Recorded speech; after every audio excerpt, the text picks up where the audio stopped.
Everyone likes a good story. We may forget that in a context in which the visual media, television, the internet, and computer games often serve as our primary conduits of information. Even in this disciple study, printed materials go hand in hand with images on video. But not so in the ancient world. The Gospel of Mark uses words and the surprise of narrative to present his story of Jesus. Tom Boomershine reminds us of this oral quality of Mark and points out that the writer of that gospel unravels the identity of Jesus as if it were a mystery story. But the entertainment value of this gospel is only part of its purpose. More important is the mystery, demonstrated in the closing scene of women gathered around a tomb. Of what will Jesus' disciples do now that they know who Jesus is and what he has accomplished in his resurrection? As contemporary readers of that mystery, the question is ours as well. Mark is right up front about what he thinks about Jesus. The beginning of the good news of Jesus Christ, the Son of God. Christ means, of course, Messiah. In Hebrew, Mashiach, one who has been anointed. But Jesus wasn't the first one to be called Christ. Saul and David were both Messiahs, both anointed by Samuel. And in the Septuagint, the Greek translation of the Hebrew Scriptures, they are both called Christos Kuriou, the Christ of the Lord, almost identical to what the angel calls Jesus in Luke's story of Jesus' birth. You remember. To you is born this day in the city of David a Savior, who is Christ, the Lord. Christos Kurios.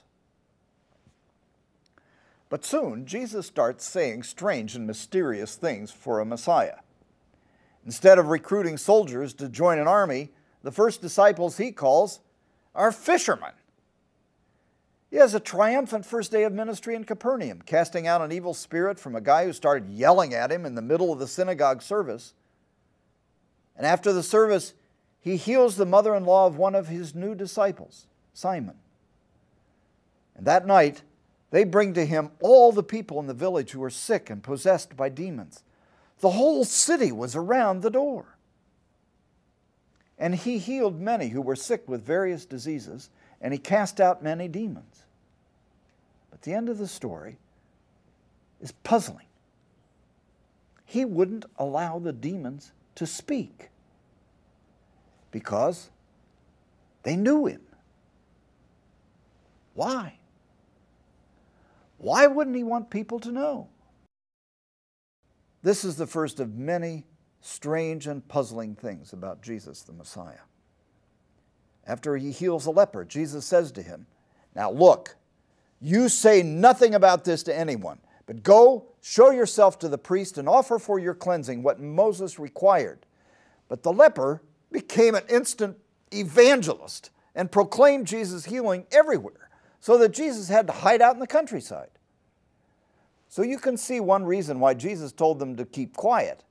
He knew his ministry would generate publicity. And throughout most of Mark's story, Jesus tries to keep his messianic identity secret. After Jesus heals many who came to him from all over the region, from Galilee, Judea, beyond the Jordan, even from Tyre and Sidon up in Lebanon, the demons, when they see him, fall down at his feet and worship him. But Jesus doesn't allow them to speak because they knew him.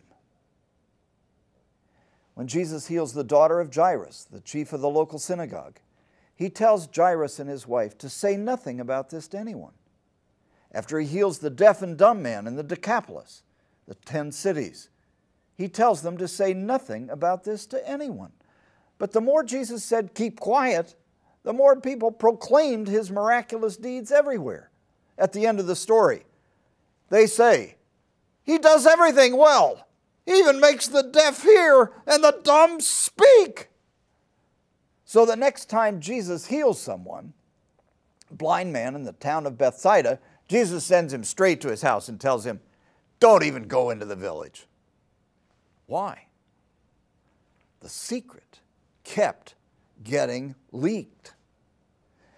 It's interesting to note that this healing of the blind man happens just before Jesus asks the disciples, "Who do people say that I am?" And they answer, "Some say you're John the Baptist, others Elijah, or one of the prophets." To which Jesus responds, "But who do you say that I am?" And Simon Peter answers, "You. You are the Christ." And once again, Jesus commands them to tell no one about him or about who he was. He acts as if he were some kind of spy or secret agent. Why did he want to keep his identity secret? A clue. When Jesus and the disciples were leaving Galilee on the way to Jerusalem, and Jesus wanted no one to know it because he was telling his disciples, "The Son of Man will be betrayed into the hands of men, and they will kill him. And after 3 days, he will be raised." Is the reason for the secret that Jesus knows he will get killed? That's what happens. At his trial before the Sanhedrin, the chief priest asks him directly, "Are you the Christ, the Son of the Blessed?" And Jesus said, "I am. And you will see the Son of Man seated at the right hand of power and coming with the clouds of heaven." And the chief priest tore his robes and said, "What need do we have for further witnesses? You have heard his blasphemy. How does it appear to you?" And they all condemned him as deserving death. So what happens when Jesus reveals the secret and announces publicly who he is? He is condemned to death. Now this motif in Mark has been called the Messianic secret. And it has been the subject of study by many scholars of the Gospels. Many theological explanations of the Messianic secret have been proposed. In recent years, scholars have begun to study Mark's Gospel as a story.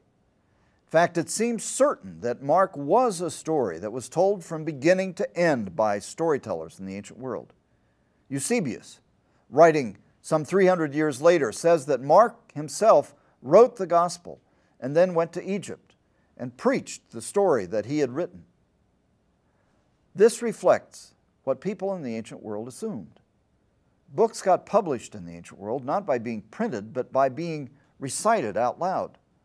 Only 10 to 15% of the people in the ancient world could read, and so written manuscripts were few, and the way that things were published was by public readings. I would encourage you to read Mark's story out loud to yourselves or in your group some evening.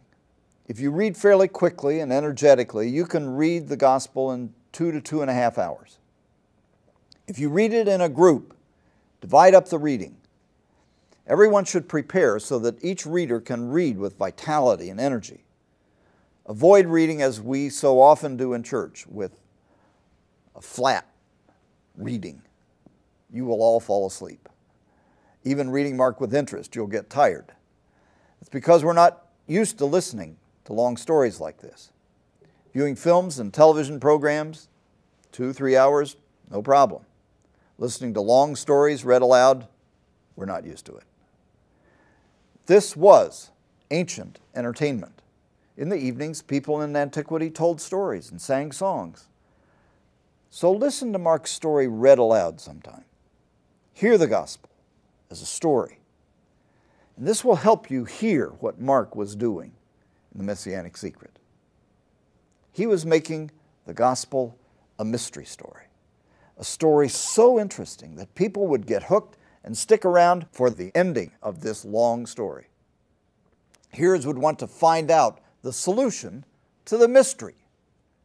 I'm sure that many of you are mystery story buffs. You've read stories featuring Sherlock Holmes, Mrs. Marple, Ellery Queen.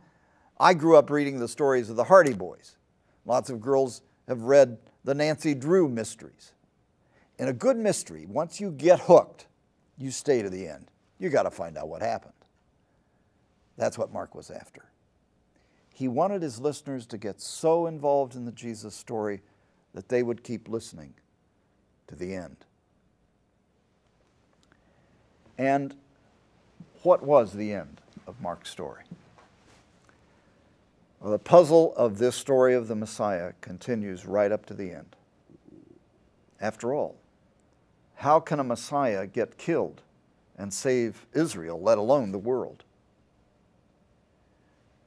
In Mark's story, the resurrection is the answer. God in Jesus was saving the world by setting all people free from the powers of sin and death. But what did that mean? What did the resurrection mean? Well, for one, it meant that our choice of Barabbas, a warrior who advocated violence and warfare as the way to defeat the powers of evil, was the wrong choice. Mark proclaims that Jesus was the Messiah, rather than the warrior messiahs like Barabbas or even Saul and David. Mark was written during or shortly after the disastrous Jewish War of 66 to 70 AD, in which the temple and much of Jerusalem was destroyed, and thousands of Jews were taken as slaves to Rome. One of the major meanings of the gospel of Jesus Christ is that God has intervened in history to set us free from this endless cycle of warfare and revenge by the power of love and forgiveness. The resurrection was the vindication of Jesus' way, a way of nonviolence. And Jesus' disciples lived it out. For the next 300 years, there are no records of acts of violence by Christians. Mark's ending is like the rest of the gospel. It's a mystery. 3 women, Mary Magdalene, Mary the mother of James and Joseph, probably Jesus' mother, and Salome went to the tomb.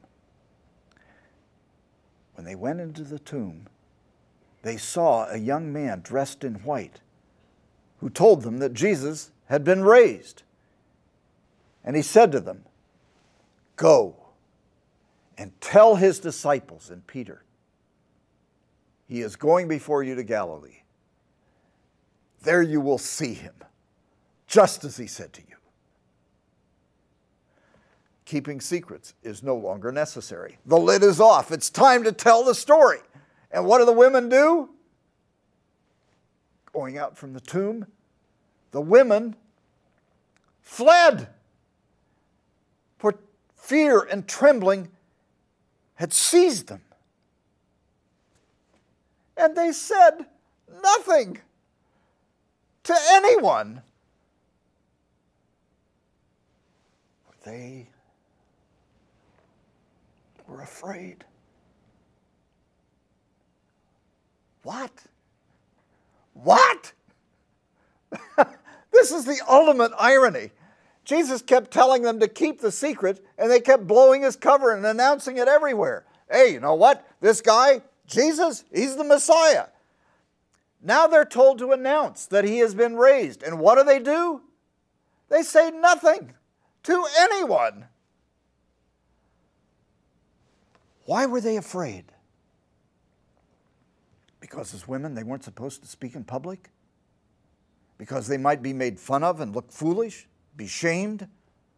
Because they might get in trouble? Because they might get killed? Same mystery. Same answer. Makes sense to me. And it happened. Many women were martyred in the Colosseum in Rome. Christian women such as Perpetua and Felicitas were killed all over the Roman world in substantial numbers over the next 300 years. And just as being put to shame or killed for the sake of the gospel were possibilities then, they are possibilities now, in some parts of the world more than others. But they are really possible. We are the women. We are the disciples called to go and tell. Do we? Or are we afraid to speak in public, to bear witness to our faith, to act on our faith that Jesus is the Messiah, to get killed rather than to kill?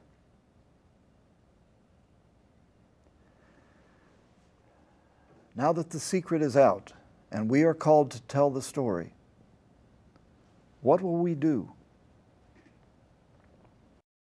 What will we say?